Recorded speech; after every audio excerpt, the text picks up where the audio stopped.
nesta noite. Evangelho narrado por João, capítulo de número 19, versículo de número 30. É um ambiente de adoração aqui nessa noite.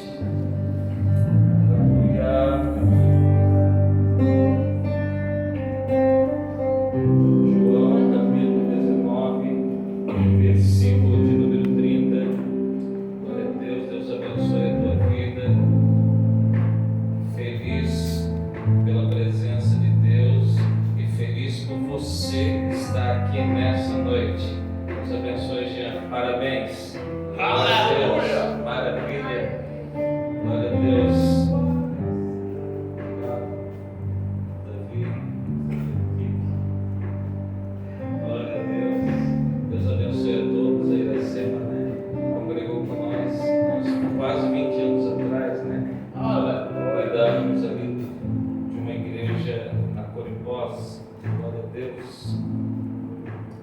No texto sagrado, irmão, vamos? Aleluia. E quando Jesus tomou o vinagre, disse: está consumado. Inclinando a cabeça, entregou o Espírito. Glória a Deus. Pode tomar o teu assento. Glória a Deus. Deus está no controle. Deus nunca perdeu o controle de nada. Glória a Deus. Até final de semana, eu questionando Deus, o que eu vou ministrar? E esse versículo estava no meu coração, mas a gente sempre procura a direção do Espírito Santo. E no sábado aqui, lavando as cadeiras, junto com a equipe de missões, o evangelista Moisés, pastor, salve dessa palavra, esse versículo, então Deus está confirmando novamente. Glória a Deus. Amém, irmãos? Eu confesso para vocês que todas as vezes que eu lia esse versículo, no meu início de fé, eu sempre imaginava quando Jesus, ele dizia, ou ele falou, está consumado. Eu sempre fiquei imaginando, depois daquele filme, daquele aquele episódio, geralmente, principalmente antigamente, parecia no final do filme, né? The End, fim. E eu sempre ficava imaginando, Jesus na verdade está dizendo, está consumado. Eu pensando assim, Jesus está dizendo, chegou o fim, aqui é o fim. Mal imaginava eu que era o início de todas as coisas. Saiba que quando você pensa que na tua história há um ponto final, Deus apaga, Ele coloca uma vírgula e Ele começa uma nova história. Talvez você entrou aqui nessa situação, pensando, Deus, chegou o meu fim, não há mais expectativa, não há mais esperança. Deus te trouxe aqui para dizer, eu tenho uma nova história para a tua vida. Quem é esse Deus? Quem é esse Deus para mim? Quem é esse Deus para você? Um filósofo, 5 séculos antes de Cristo, Xenômades, ele dizia que, fazendo uma crítica à religião, de que se os animais, como cavalos e bois, pudessem, assim como os homens, escrever ou desenhar os seus deuses, com certeza eles desenhariam os cavalos maiores, poderosos, o boi da mesma forma, querendo dizer que o Deus a qual o homem serve, adora e professa é um Deus criado por Ele mesmo. Bom, talvez você já ouviu falar, mas a nossa mente muitas vezes usa de uma ferramenta que é a ferramenta da substituição, da comparação, e muitas vezes nós utilizamos isso para descrever algo que a gente não entende. A gente contempla, ouve, vem até nós, porém nós não temos o conhecimento daquilo, então nós fazemos uma comparação com algo que nós já conhecemos. Não é verdade ou não é? Você vai experimentar um alimento que você nunca experimentou, poxa, essa carne parece flango, né? Essa comida parece, por quê? Porque você não tem como descrever algo novo sem comparar com algo que você conhece.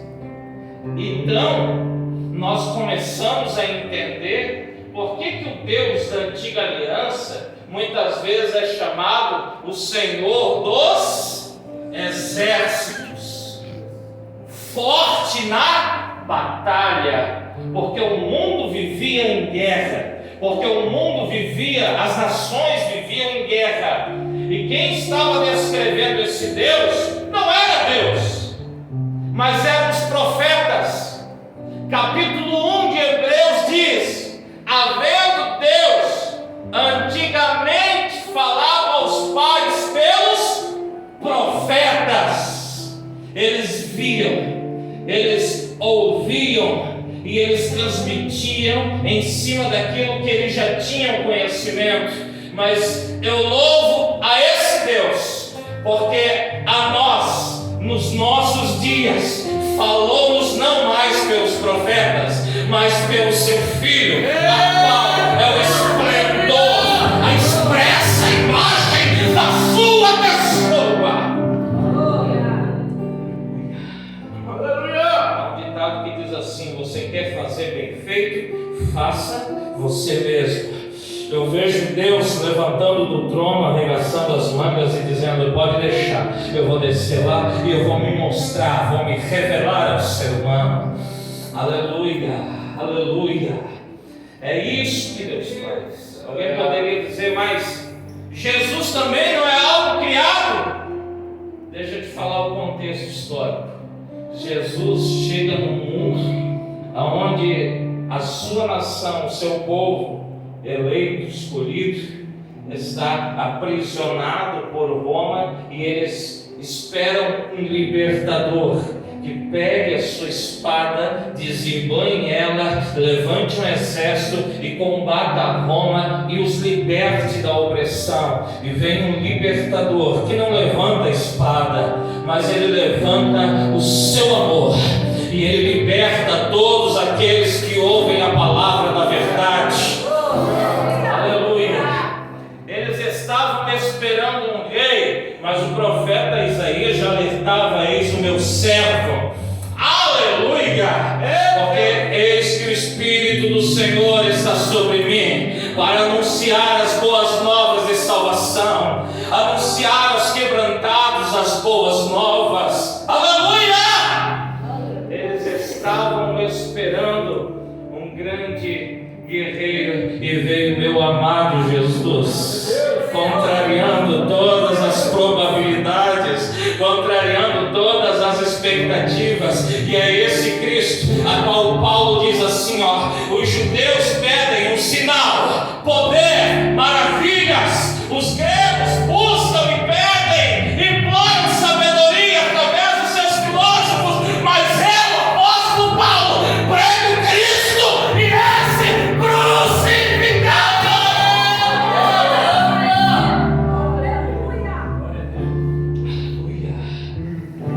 Aleluia. Quem de nós fôssemos para desenhar, criar um Deus, não criaríamos um Deus tolerante ao nosso pecado, tolerante à nossa maldade, que batesse palma com as nossas imperfeições, mas é nos apresentado um Deus a qual tem uma expectativa muito grande em relação à nossa vida, à nossa pessoa. Amém, irmãos? uma grande expectativa. Deus não espera pouca coisa de você, porque sabe o potencial que você tem. Deus não te trouxe aqui para dizer tadinho, coitadinho, coitadinha. Deus te trouxe aqui para dizer: você é capaz, é eu que te tomo pela tua mão direita. Aleluia, glória a Deus. Só que tem um detalhe: esse Deus, quando olha o homem pecar, desobedecer, fazer aquilo que não deveria de ser feito, há uma sentença sobre o ser humano. Essa sentença foi decretada já na eternidade, porque Jesus é o Cordeiro desde a fundação do mundo. Amém, irmão? Você está entendendo? Houve um decreto sobre a nossa vida. Por isso está escrito assim: porque todos pecaram e destituídos estão da glória de Deus. Não há um justo sequer. Todos nós pecamos. Todos nós estamos alienados, afastados da glória de Deus. Mas eu louvo esse Deus, porque Ele tem um escape para o ser humano. Ele tem a porta de emergência. Ele tem o seu plano inalterável, perfeito, inabalável. E eu convido você nessa noite que talvez não entregou a tua vida a esse plano. Talvez que você que está afastado dos caminhos do Senhor, vir para esse projeto que foi desenhado na eternidade para você não ser derrotado, mas para você ser mais do que vencedor. Amém, irmãos? Agora deixa eu te falar uma coisa. O que isso tem a ver com o versículo, né? Está consumado. O pastor fez uma enrolação. Para nós talvez não faz tanto sentido, mas para o povo na época, quando Jesus dá o brado na cruz, dizendo está consumado, ele usa uma palavra, tetelestai, né? Tetelestai, é uma palavra grega, e essa palavra ela tem um significado muito importante, porque todo aquele que cometia um crime na época, e esse crime era um crime grave, se abria um tipo de uma ficha criminal dele. E junto com essa ficha criminal havia uma sentença decretada ali. Outra ficha que era aberta na sociedade era a ficha de dívida. Quando alguém contraía uma dívida muito grande, também se abria uma ficha, que era uma ficha de dívida.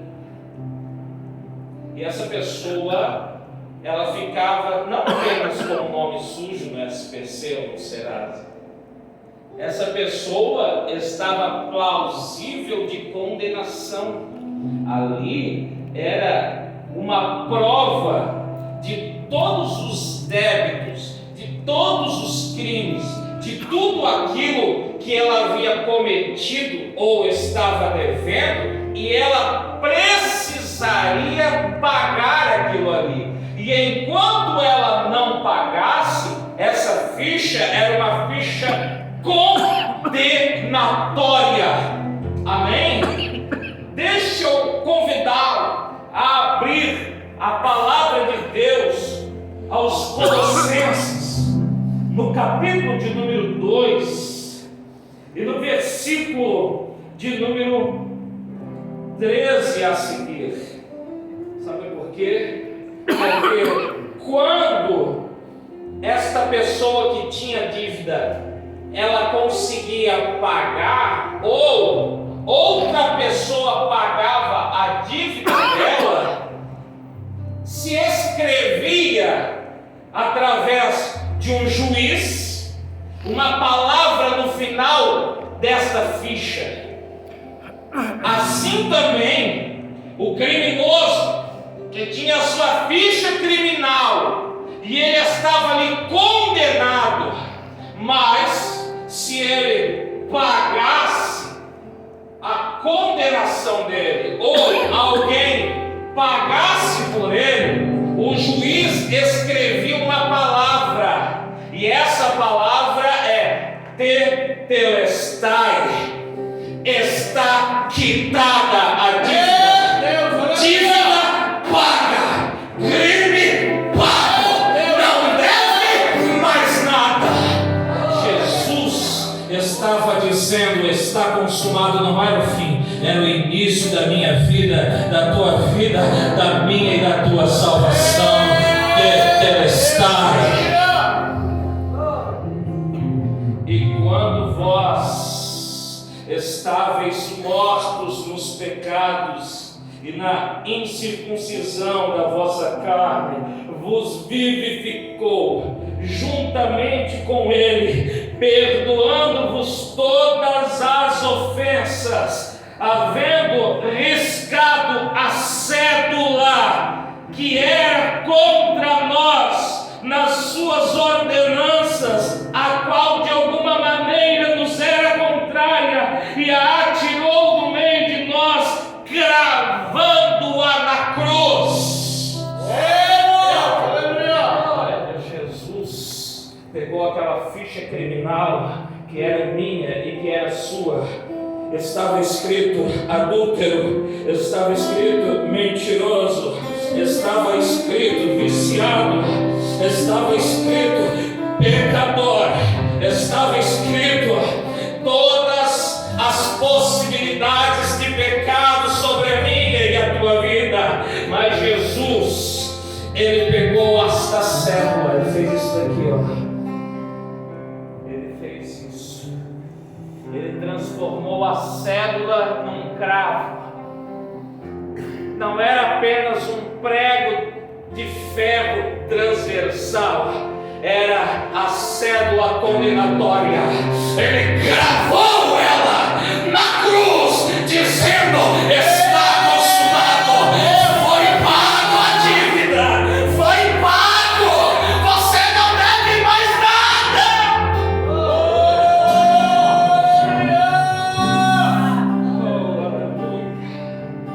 Oh, aleluia.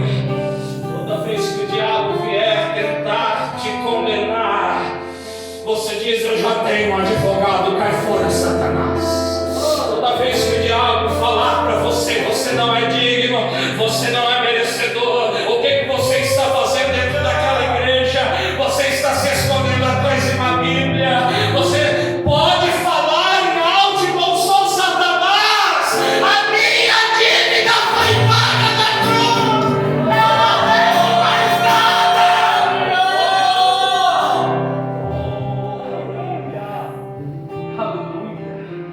Aleluia, aleluia. Levante a mão do céu, levante a mão do céu. A palavra de Deus da tua vida aqui nessa noite de quarta-feira é tetelestai, já está pago, você não deve mais nada, você não deve mais um centavo. Cristo Jesus pagou o preço, e não foi prata, não foi ouro, não estava em euro ou em dólar, mas foi seu preciosíssimo sangue vertido na cruz para nós sermos livres. Levante a mão e diga: eu sou livre, já foi pago a minha dívida. Aleluia. Fique de pé em nome do Senhor. Fique de pé em nome do Senhor. Na Idade Média, os reis, os monarcas, chamavam os artistas da época e pediam para eles desenhar o rosto de Jesus. Mas eles desenhavam o rosto de Cristo baseado na fisionomia do monarca, para que ele aplaudisse.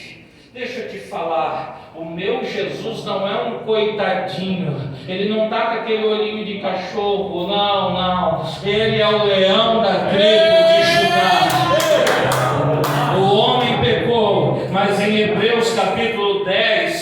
está escrito assim: o pecado precisa ser pago. No teu livro está escrito ao meu respeito: corpo me desse, sacrifício e oferta não quisesse, eu irei pagar o preço. Jesus veio para morrer em meu e em teu lugar. Você pode adorá-lo aqui nessa noite, você pode se entregar a Ele aqui nessa noite.